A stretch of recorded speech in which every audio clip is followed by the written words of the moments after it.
Hi guys, it's Sarah.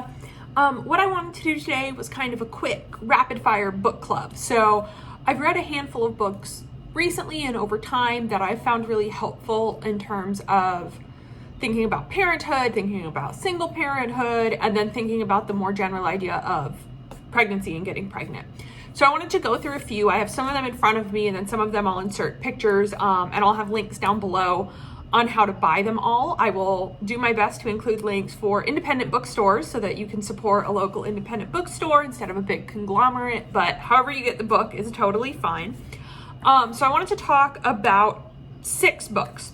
So the first one is called Spinster, and this is actually not at all related to pregnancy or single motherhood. This is just kind of a sociological look at the concept of single women over time. So it's like making a life of one's own. And it is by a woman named Kate Bollock.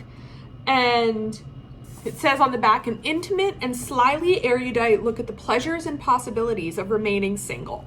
But it just talks about what spinster has meant over time and the uptick in women who are specifically deciding they're going to be single and not partnered. And that is more of my story. I am not someone who always wanted to be partnered, and now I'm not, and I'm really sad about it and I'm mourning it. That's a lot of people, but it's not me.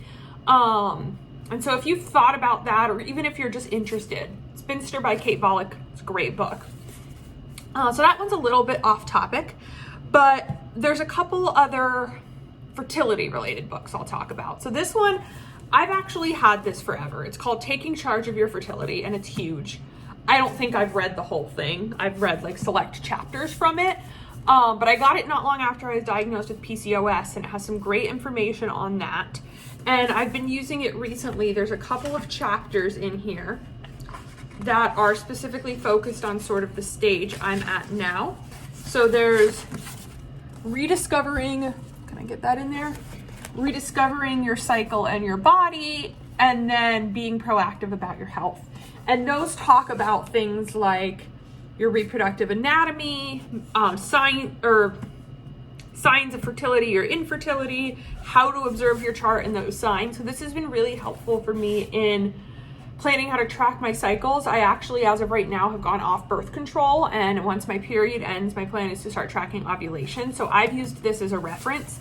It goes through a bajillion different topics. So it talks about natural birth control. It talks about pregnancy achievement, they call it, pregnancy achievement, beyond fertility, just general health. So it goes into a bunch of stuff.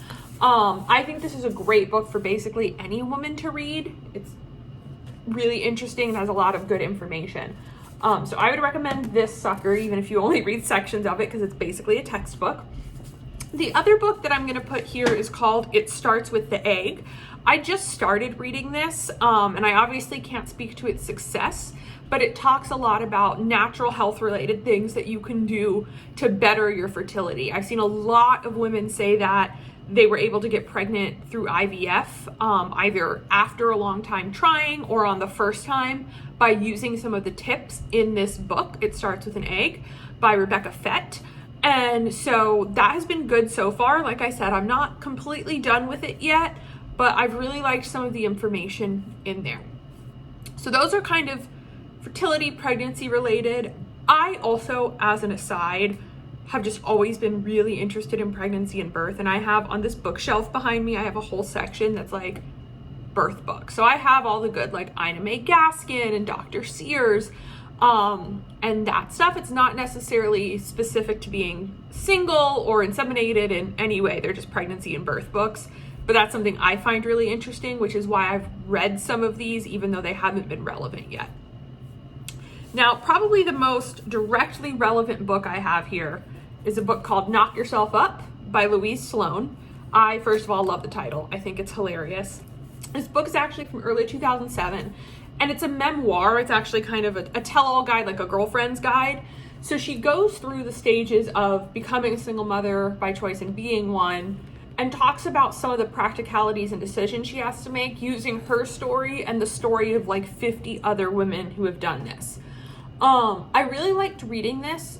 For me, there was a lot of it that was about that concept of mourning a partner, and that didn't necessarily apply, though it's still interesting to read, different people's takes on it. That part didn't necessarily apply to me. It's also fun just because it's from 2007. There's a few things where it talks about like my beeper, right? Like I'm getting paged, and I remember that, but it's just funny and kind of interesting, the timing difference. But I do recommend this because it's not just her memoir. It's got a bunch of women talking in it, and it's a really good kind of how do I do this, what am I doing guide. So that's Knock Yourself Up by Louise Sloan. There is another book that is like the ultimate, like the single mom by choice guide by a woman named James Mattis, M-A-T-T-E-S. I'll insert an image here. I have not read this book. It's referenced in this quite a bit. I can't attest to if it's good or not because I haven't read it, but I've heard a lot of really good things. So there's that. The other book, and this I recommend to anyone who's having a baby, ever, single, not single, whatever the case might be, is called Expecting Better by Emily Oster.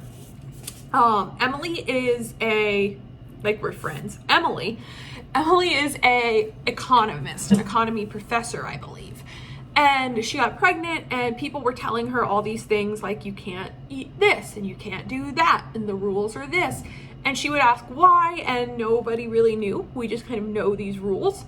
So she does a really thorough investigation of all the things you are and aren't supposed to do when you're trying to conceive and when you're pregnant, and somewhat during birth. And it's really interesting because what it does is it lays out if there is a risk, what the risk is, and then gives you the chance to say, I am or am not willing to take this risk.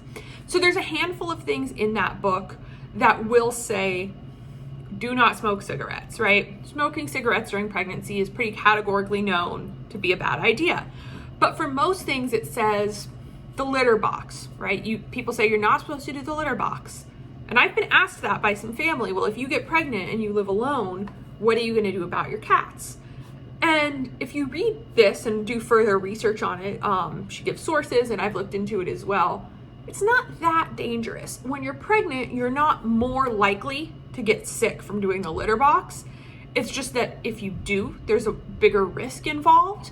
But also the chances are that you've already come into contact with those germs from the litter box if you've had cats for a long time. So she sort of lays that out and will say there's X% chance of getting sick. And then you can make the decision about how sensitive you are to that. If coffee is important to you, you can say, well, there's maybe this tiny risk and here's the evidence for it, and then make a decision. And so I think Expecting Better is just the best book to read for anybody pregnant. And it had great advice for trying to conceive as well.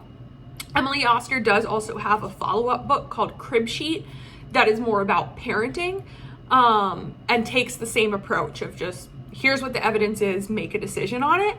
That I haven't fully read yet because some of it is just not quite relevant to me, but I do have it. So I would highly recommend that. But all of these books are great. I am a big reader and a big researcher, so they're all things that I wanted to talk about. I think if I could tell you of all of these books, you're just gonna get one, it would be Taking Charge of Your Fertility. Of course, I'm telling you the biggest book that I can cover my whole face with, but it really does help you understand a lot, even if you're done trying to get pregnant or you're not. Just understanding your own body and your cycle outside of like the basics that we're taught can be really interesting and important, and I learned a lot from this. So this is probably my top recommendation, but all 6 of those will be linked down below with places that you can get them. And I'll come back with other recommendations as I read more and hopefully watch some media that includes this sort of thing. But I just went through the books I've read recently and wanted to share those with you guys. If you have any other recommendations that I didn't mention and you think fit these categories, let me know and I will probably go buy them today. But I look forward to hearing about that, and I hope everybody has a great day.